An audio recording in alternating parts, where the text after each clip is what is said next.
Graça e paz. Hoje nós vamos continuar falando um pouquinho sobre emoções, sobre a nossa alma. Nós sabemos que nós somos um espírito, temos uma alma e habitamos em um corpo. Então a gente cuida do nosso espírito quando nós lemos a palavra, quando nós oramos, quando nós vamos à igreja, quando nós temos comunhão com Deus, né? E cuidamos do nosso corpo quando vamos para o médico, quando fazemos uma caminhada, quando vamos para uma academia. Mas também temos uma alma que também precisa ser cuidada. E essa alma, então, ela precisa ser cuidada também. E o que acontece? Quando nós não cuidamos dessa alma, ela começa a ter problemas. E esses problemas eles vão se manifestar no corpo através das doenças psicossomáticas e também no espírito. Por quê? Porque se eu estou com uma depressão, com uma crise de ansiedade, com uma baixa autoestima, isso muitas vezes vai me impedir de orar, vai me impedir de ter forças mesmo para buscar o Senhor. Então nós temos que cuidar, né, no todo, do corpo, da alma e do espírito, ou do espírito, da alma e do corpo, né, dos três. E aí eu quero ler um texto que está aqui em Apocalipse, que o Senhor estava falando da igreja, da última igreja, que é a igreja de Laodiceia. Então ele fala para essa igreja assim, olha, como dizes, é o capítulo Apocalipse 3:17. Como dizes, rico sou, estou enriquecido e de nada tenho falta, e não sabes que és miserável, pobre, cego e nu. Olha para você ver, Jesus está falando da última igreja na dispensação da graça. E ele está dizendo que essa última igreja, era uma igreja que estava pensando que ela era rica, que ela não tinha falta de nada. E o Senhor fala assim, olha, você é pobre, você é cega, você é miserável, ou seja, mais do que pobre, miserável. E nós vemos que isso não é só na esfera espiritual, não. Isso também é na esfera emocional. Porque quando uma pessoa sai de uma igreja, porque o pastor não me cumprimentou, porque eu não tive oportunidade, umas desculpas que a gente vê que a pessoa são problemas na alma. A pessoa ela é pobre emocionalmente. Ela depende, né, de outra pessoa, porque ela não recebeu um elogio, ou às vezes porque ela recebeu uma crítica. Aí a alma dela que já está doente, né, começa a trabalhar, colocar na mente dela coisas a respeito da igreja e de repente ela saiu. Mas ela está pobre espiritualmente? Sim, mas ela está mais pobre emocionalmente. Por quê? Porque o emocional dela está fragilizado e ela não conseguiu, naquele ambiente ali, ela não conseguiu resolver os seus problemas emocionais. E esses problemas emocionais, então, eles passam a ter um reflexo também na sua vida espiritual. E é sobre isso que nós vamos falar, sobre ricos emocionalmente e pobres emocionalmente. E que isso reflete tanto no seu corpo como no seu espírito. Então eu quero primeiro falar sobre os ricos emocionalmente. Né? O que é uma pessoa rica emocionalmente? Hoje nós sabemos que o perfil comportamental é muito analisado. O que é? Além da pessoa ter um QI, né, que é a sua inteligência, ele também tem o QE, que é a inteligência emocional. Então, se uma pessoa ela vai passar numa entrevista de trabalho, ela vai ser também, geralmente ela passa por um psicólogo, para ver o que é o nível dela, do seu QI emocional. Será que essa pessoa está preparada para lidar com o público? Será que essa pessoa é uma pessoa agradável? Será que essa pessoa é uma pessoa sarada emocionalmente para lidar com os problemas que vão surgir na empresa no dia a dia? Então é muito importante nós estarmos saudáveis emocionalmente, até mesmo para o mercado de trabalho. Para a sua vida, para você ser feliz, para você fazer uma faculdade, para você ser bem sucedido naquilo que você está fazendo, você precisa estar rico emocionalmente. Então, a primeira coisa que nós vamos ver que os pensamentos nós precisamos administrar. Então vai vir pensamentos falando que você não é nada, que você não pode, você não é capaz. Mas você precisa ter o autoconhecimento de quem você é, da sua identidade em Deus. de você precisa saber que a verdade não é o que as pessoas falam de você, mas é o que o Deus fala de você. E o que Deus fala de você dentro da palavra, né? Deus fala que nós vamos ter muitos problemas. Fala assim que o justo, né, ele vive pela fé. O justo viverá pela fé. Mas o que acontece? A palavra de Deus fala assim, no mundo tereis aflições, mas tem de bom ânimo, eu venci. Jesus está falando, eu venci. Então, se Jesus venceu como homem, eu também posso vencer e você também pode vencer. Jesus, ele nos fala que nós já somos mais do que vencedores em todas as coisas. Em todas as coisas. Mas primeiro eu preciso vencer dentro de mim. Porque a vitória, ela é gerada. Eu preciso me engravidar. Né? Eu preciso estar grávida de uma bênção que eu quero e eu preciso alimentar isso. Então, a vitória, ela é gerada dentro de nós. Ou a vitória ou a derrota. E muitas vezes com as nossas próprias palavras, com as nossas próprias atitudes, nós geramos vitória e nós geramos derrota. E aí, alguns pontos que eu quero falar aqui com vocês. Jesus, por exemplo, no Getsemane, ele precisou administrar muito as suas emoções. Por quê? Porque ali ele foi para orar, ele sabia do momento difícil que estava aguardando ele. E aí ele se decepciona com os discípulos, porque os discípulos vão dormir. Né? E ele volta 2 vezes, talvez buscando ali, né, um consolo ali nos discípulos. E às vezes que ele volta, todas as vezes eles estão dormindo. E ali ele estava sob uma pressão, né? Uma pressão que ele sabia que ia acontecer, né? Da separação dele com o pai, que é a maior pressão que eu acho, porque ele nunca havia separado. A pressão, né, de saber que todo o julgamento de todo o pecado cairia sobre ele. A pressão do julgamento, a pressão das torturas, a pressão do abandono dos próprios discípulos. Tudo isso estava ali na sua mente. Né? Então ele estava sob pressão emocional tão forte que ele chegou a suar sangue, né? Quando ele, no seu suor, se transformou em gotas de sangue, porque ele estava sob uma pressão muito forte. E ali ele poderia ter dado lugar, né, à mágoa, à raiva mesmo ali dos discípulos e de tudo, mas ele não fez isso. Ele não fez isso. Quando Judas chega, ele controla suas emoções. Como homem, já pensou? Como homem, você pensar assim, olha, você caminhou comigo 3 anos, eu estendi a mão para você, eu não, e agora você está me traindo. Não, Jesus não fez nada. Judas o beijou e ele falou, aqui veio amigo. Ainda chamou ele de amigo. Então, nós sabemos que Jesus, ele gerenciou muito bem as suas emoções. Por quê? Porque ele sabia que ele tinha um problema muito maior para enfrentar lá na frente. Às vezes nós nos desgastamos com problemas pequenos e quando chega a hora de enfrentar os grandes problemas, nós já estamos totalmente derrotados. Estamos fracos. Por quê? Porque diante do pequeno problema, eu já me desgastei totalmente. E às vezes nós nos desgastamos por causa de um filho que não arrumou a cama. Se desgasta por coisa tão pequena. E quando chega um problema sério, sério mesmo, você já está sem forças para resolver aquilo. Então Jesus, ele guardou, né, as suas forças emocionais para a hora dos grandes problemas que ele iria enfrentar. Ele não se desgastou ali com pequenos problemas, né? Que também, para mim, são grandes problemas, né? Mas perto do que ele iria passar, era um pequeno problema. Outra coisa que nós podemos ver, quando uma pessoa é rica emocionalmente, ela não compra o que não lhe pertence. O que é isso, irmã? Ela não compra ofensas, ela não compra críticas destrutivas, ela não compra frustrações, ela não deixa que isso domine sua vida. Ela vai sofrer ofensa? Vai. Ela vai sofrer crítica? Vai. Ela vai sofrer ofensa? Vai. Mas ela não vai deixar penetrar dentro dela, porque ela sabe quem ela é. Emocionalmente, ela está protegida. Ela está rica emocionalmente. Então, Jesus está dizendo assim, ó, eu aconselho que compre de mim ouro provado no fogo, para que te enriqueças.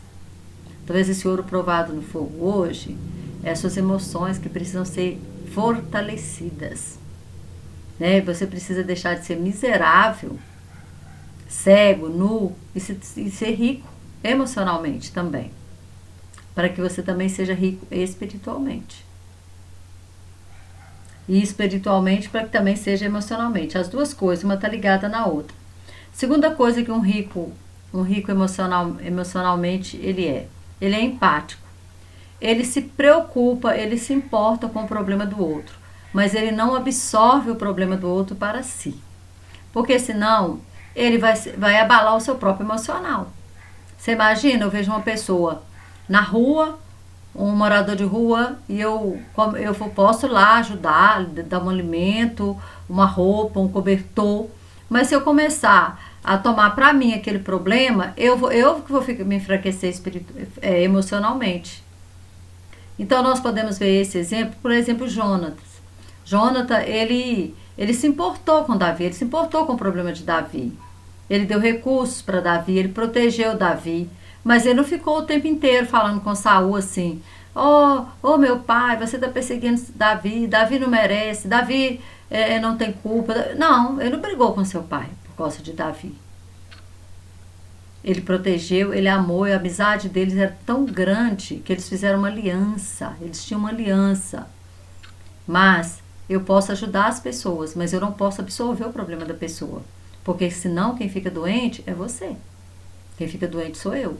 Então eu tenho que separar, eu tenho que ser empático, eu tenho que chegar para a pessoa, né? Estar ali, estender a mão para quem precisa, mas eu não posso deixar que o problema do outro afete a minha vida, porque aí eu nem vou conseguir ajudar outros, porque aí quem vai ficar doente sou eu, e eu não vou conseguir ajudar outra pessoa.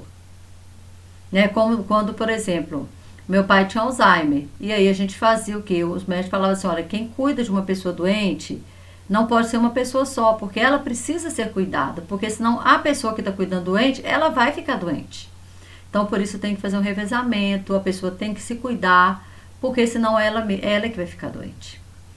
Outra coisa que a pessoa ela é rica emocionalmente, quando ela se esvazia do seu ego e abre mão para o novo. Paulo, ele era uma pessoa, como assim? Paulo era orgulhoso, Paulo ele era soberbo. Nós podemos perceber isso porque quando ele tem as visões, né, as grandes revelações que Deus dá para ele, Deus também dá um espinho na carne. Porque ele mesmo fala para que ele não se ensoberbecesse por causa das revelações que ele havia tido. Então ele tinha esse problema, que ele poderia, né, se exaltar. Então Deus deu um espinho na carne para ele se diminuir, para ele ficar no lugar dele. Então ser rico emocionalmente é saber o meu lugar.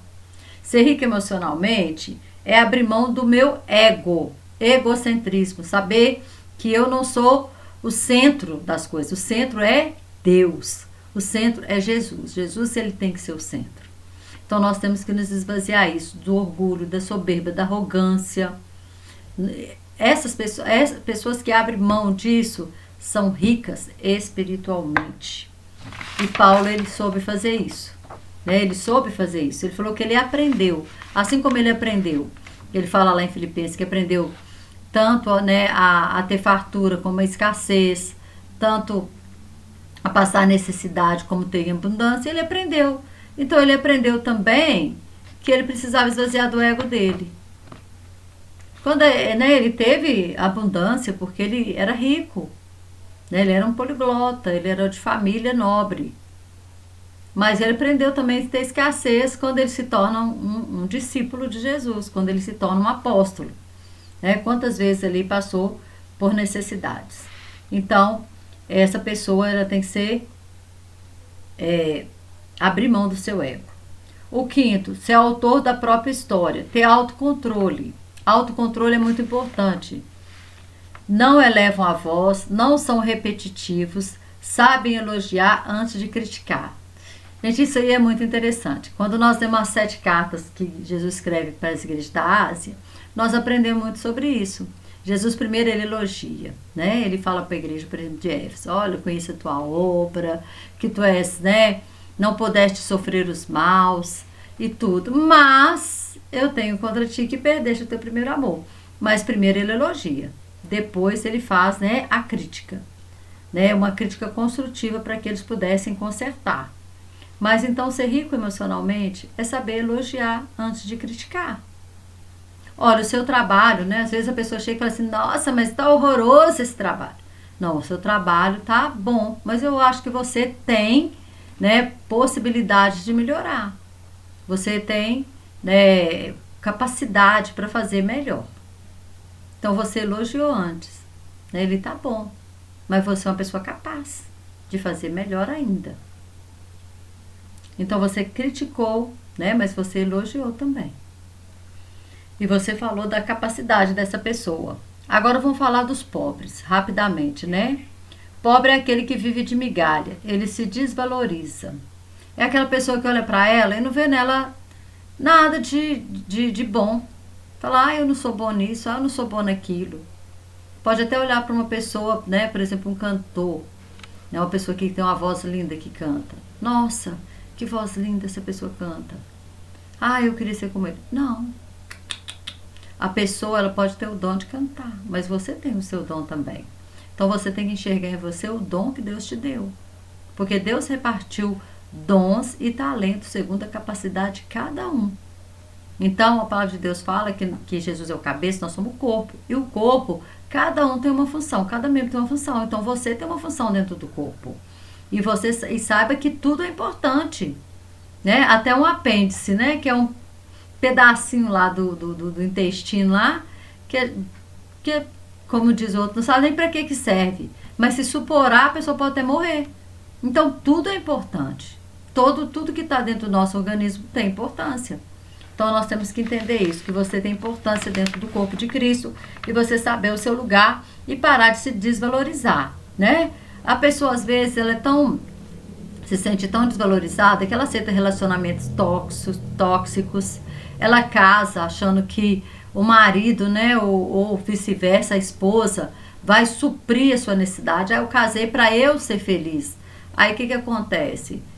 Quando isso não se concretiza, ela se torna ainda mais infeliz. Porque a gente não casa para ser feliz. A gente já tem que entrar num casamento sendo feliz. Sabe por quê? Para você fazer a outra pessoa feliz. Porque se você faz o outro feliz, você se torna uma pessoa feliz também. Então, o casamento não é para suprir as nossas necessidades emocionais. Casamento é para juntar, é para somar, é para estarmos juntos, para criarmos uma família. Mas, se você entra dentro de um casamento achando que vai suprir as suas necessidades emocionais, essas necessidades emocionais, quem supre é Deus e você mesmo. Porque se você não quiser, nem Deus pode, nem Deus trabalha. Deus só vai até onde nós permitimos que Ele vá. Então, nós precisamos entender isso. Eu tenho que olhar para mim e enxergar os meus pontos positivos. Eu tenho ponto negativo? Tenho. Mas eu também tenho pontos positivos. E eu tenho que supervalorizar esses pontos positivos. E não ficar supervalorizando pontos negativos. Porque aí eu vou me tornar uma pessoa insegura, traumática, uma pessoa frustrada, uma pessoa chata, né? Chata, porque uma pessoa amargurada, a boca fala, o coração tá cheio, vai ficar perto dos outros, vai começar a ficar murmurando, reclamando, sabe? Então, você se torna uma pessoa chata também. Outra coisa, o pobre, emocionalmente, ele esmaga o seu eu. Ele fica remoendo mágoas, perdas, frustrações, decepções e ofensas. Olha lá, Lucas 24, 2. Quando Jesus, aqueles dois discípulos de Emaús, eu vou só citar, não vou ler para o vídeo não ficar muito longo. Os dois discípulos de Emaús, eles saem da cidade tristes, reclamando, chorando, angustiado. Porque o mestre morreu e ele falou que ele ia ressuscitar, hoje é o terceiro dia, não ressuscitou, então nós estamos indo embora porque nós perdemos. Então o que saía da boca deles era só perda, tristeza, angústia, decepção, frustração. E aí Jesus, isso faz a pessoa ficar o quê? Cego. O que o Senhor Jesus falou? Que essa geração da última igreja seria pobre, cega, miserável e nua. Então, uma pessoa que é miserável emocionalmente, ele se torna cego emocionalmente. Eles estavam com Jesus, andando com Jesus e não reconheceram que era Jesus. Jesus foi falando com eles, contando desde a época era necessário que ele morresse, porque os profetas, lá desde o Velho Testamento, né, e Jesus vai discorrendo tudo. Quando chega a noite, que Jesus vai repartir o pão, que Jesus, eles veem, os olhos deles se abrem, e Jesus então, ele some. De perto deles, eles reconhecem que era Jesus. Então, o que acontece? A perda, a frustração, a tristeza, a angústia faz com que você fique cego. Às vezes a solução do seu problema está ali na sua frente. Jesus estava na frente deles, Jesus estava caminhando com eles, mas eles não enxergaram. Então Jesus, o que Jesus fez? Deu um choque de realidade neles. Peraí, eu morri, mas eu ressuscitei. Peraí, né? Não está tudo perdido, não. Então, às vezes, o pobre emocionalmente, ele precisa disso, de um choque de realidade. Peraí, eu perdi o emprego? Peraí, mas existem milhões de empresas. Eu posso ser contratado por outra empresa? Peraí, eu posso fazer um curso. Eu posso me tornar um funcionário melhor ainda do que eu já sou. Peraí, vamos olhar o lado positivo das coisas, não só o lado negativo. Mas o pobre emocionalmente, ele vive de migalhas. Então, ele quer sempre reclamar e coitadinho de mim, se vitimizar. Então é hora de nós sermos ricos emocionalmente. Ouvimos Jesus. Aconselho que compre de mim ouro puro para que te enriqueças. O ouro puro é aqui a palavra. O ouro puro é você praticar isso aqui. Quem você é em Cristo. Saber a sua identidade em Deus. Isso te torna rico emocionalmente. O pobre emocionalmente também, eles não elogiam. E tem um baixo humor. Ele tem muita dificuldade de elogiar. Por quê? Porque ele não enxerga coisa boa nele. E geralmente, a gente sempre espelha que, se eu sou honesta, eu acho que todo mundo é honesto. Então, se a pessoa é amargurada, acho que todo mundo também do seu lado é amargurado. Então, ele não elogia. Eles são carrasco de si mesmos, se cobram demais, se cobram muito dos outros. Como ele se cobra muito dele mesmo, então ele cobra muito dos outros. Então nunca tá bom as coisas para ele. Nunca tá bom. Tá sempre ruim. Então nada tá bom, igreja nenhuma serve, igreja nenhuma presta, o povo ninguém é bom, ninguém serve. Então esse aí é o carrasco de si mesmo. Essa pessoa assim, ela pode comprar uma cama, mas ela não vai ter uma noite de sono tranquila, porque a ansiedade ele vai ter insônia. A ansiedade não vai permitir que ela durma. Pode comprar um pacote de viagem, mas os pensamentos perturbadores vão tirar a paz dela e ela não vai aproveitar a viagem. Por quê? Por causa dessa questão da pobreza emocional. Então, o que acontece? É necessário, então, gerenciar os pensamentos. Desativar cárceres mentais. Então, se eu tenho um cárcere mental na minha vida de insegurança, eu preciso desativar ele. Como que eu vou desativar ele? Trazendo para mim, para dentro de mim, falando comigo mesmo. Olha, eu não preciso ter medo. A palavra de Deus diz que o Jesus, ele é comigo todos os dias. Aonde eu estiver, o Senhor, ele é comigo. Então eu não vou ser inseguro. Aí eu vou fazer essa entrevista de trabalho. Espírito Santo, coloca a palavra certa na minha boca, me dá sabedoria para responder. Sabe, é trazer para você, é trazer a palavra para dentro de você. Para que aquela palavra de Deus ela não seja simplesmente um livro, mas que ela seja vida na sua vida. Porque é isso que a palavra de Deus fala, que ela é viva e eficaz. Então ela tem toda essa situação, né, de conseguir tudo isso. Outra coisa, não supervalorizar o que está dando errado. Nossa Deus, tem pessoa que só valoriza o que dá errado. Fica supervalorizando e fica falando. Não, porque uma vez deu errado, não precisa nem tentar porque vai dar errado. Já deu errado uma vez, sempre vai dar errado. Não é assim, não é assim. Né? Não é porque deu errado uma vez que vai dar errado todas as vezes, não. Então ela supervaloriza isso. Outra coisa, nós precisamos de mais proteger o nosso emocional. Proteger o nosso emocional. Para finalizar, eu quero ler um texto que eu acho assim, tremendo, que está aqui em Atos 27, que é daquele naufrágio. Paulo passa, né, por esse naufrágio aqui, indo para Roma. Irmãos, foram 14 dias de tempestade. 14 dias de naufrágio, dias e noites. Olha o que Lucas, eu sei que é Lucas que está falando aqui, porque é ele que escreve o livro, né? Lucas fala no verso 20 assim, do Atos 27, 20. E não aparecendo, havia já muitos dias, nem sol, nem estrelas, e caindo sobre nós uma pequena tempestade, fugiu de nós toda a esperança de nos salvarmos. Ou seja, Lucas já está dizendo, olha, não tem jeito não, nós vamos tudo morrer. Lucas já não tinha esperança, né? E sem esperança o negócio fica feio, né? Então, para nós já não tem mais jeito não. Então, o que acontece? Mas aí nós vemos Paulo, olha a diferença de Paulo. Então, eles estavam vivendo a mesma situação, porém, com visões diferentes da situação. Lucas já não estava vendo mais jeito para se salvar, dizendo que já não tinha mais esperança, não. Você imagina que uma tempestade, 14 dias, no meio de um mar, ondas altas. Imagina o estômago deles embrulhando o tempo inteiro, porque só chuva, não tinha sol. Ele está falando que havia muitos dias que não aparecia nem sol nem estrela, era só chuva, só tempestade. E aí, o verso 21 fala assim, havendo já muitos dias que não se comiam, então Paulo, pondo-se em pé no meio deles, disse, fora na verdade razoável, ó varãos, ter me ouvido a mim, e não partir de Creta, e assim evitaríamos este incômodo e esta perdição.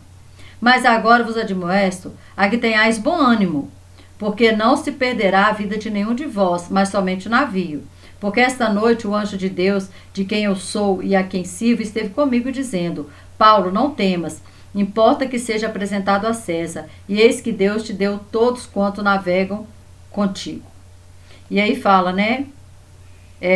Quando chegou, verso 27, quando chegou a 14ª noite, sendo impelidos, né, de uma outra banda no mar Adriático, lá pela meia-noite, suspeitavam os marinheiros que estavam próximos de alguma terra.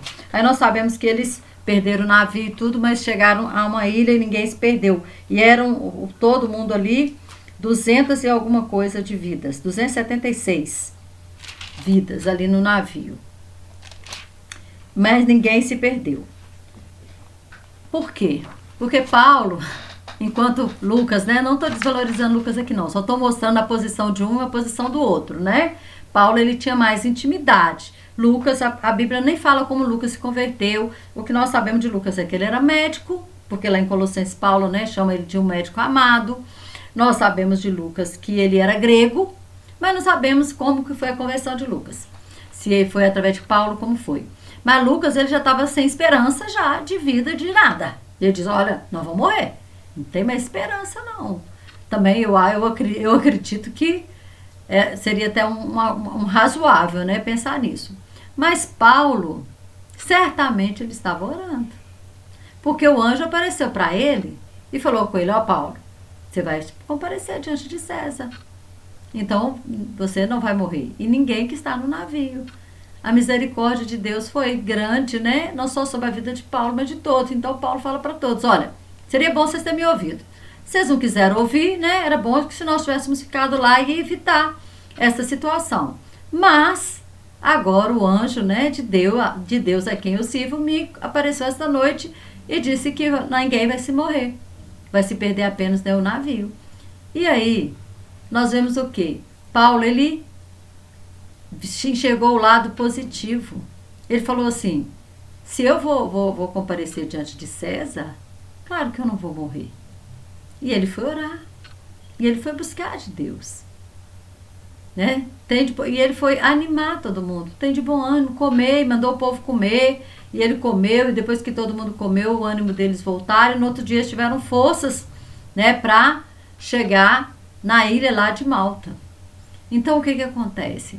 Nós vemos assim, como que às vezes duas pessoas vivendo a mesma situação, eles enxergam de formas diferentes. De que forma você tem enxergado? Você tem enxergado só fracassos e derrotas, ou você tem olhado o lado positivo? Porque tudo tem, né? Uma moeda, ela tem dois lados. Toda e qualquer circunstância que nós vivemos, existe um lado, mas existe o outro também. E nós temos que sempre valorizar o lado positivo e não o lado negativo, porque isso vai trazer uma influência muito mal, muito ruim para a nossa alma. Nós podemos nos adoecer. Augusto Cury fala que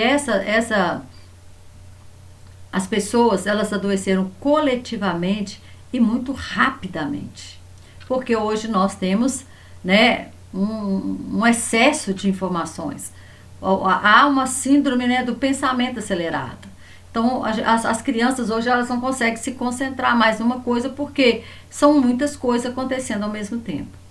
E às vezes até mesmo os adultos. Então, nós temos que vigiar muito nessa parte. E é isso aí. Queria falar de outro tema, mas fica para o próximo vídeo. Ok?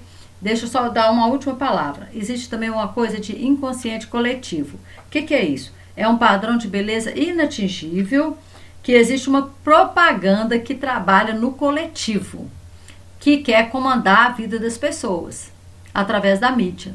Ah, porque você tem que pesar tantos quilos, você tem que ter essa altura, você tem que ser assim o assado.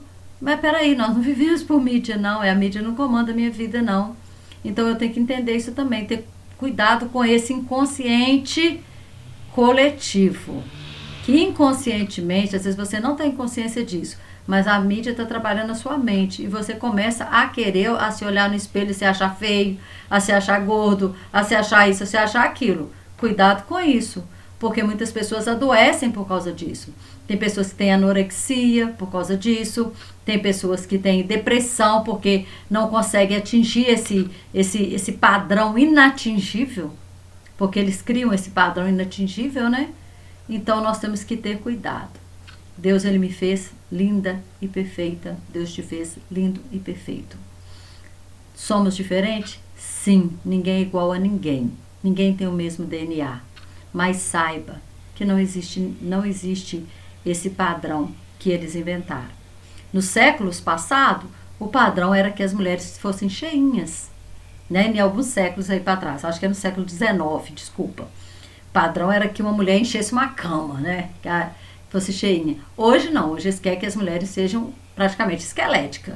Então nós não podemos deixar que isso comande a nossa vida, não. Nossa vida tem que ser comandada por Deus, pelo Senhor. Nós temos que nos amar como nós somos. Se você quer cuidar do seu corpo, amém. Mas não se deixe ser influenciado por mídia. Não deixe isso influenciar você, não deixe isso te colocar neurótica, não deixe isso trazer neurose na sua vida. Amém? Que Deus continue abençoando sua vida. Que Deus te abençoe sempre. Graça e paz.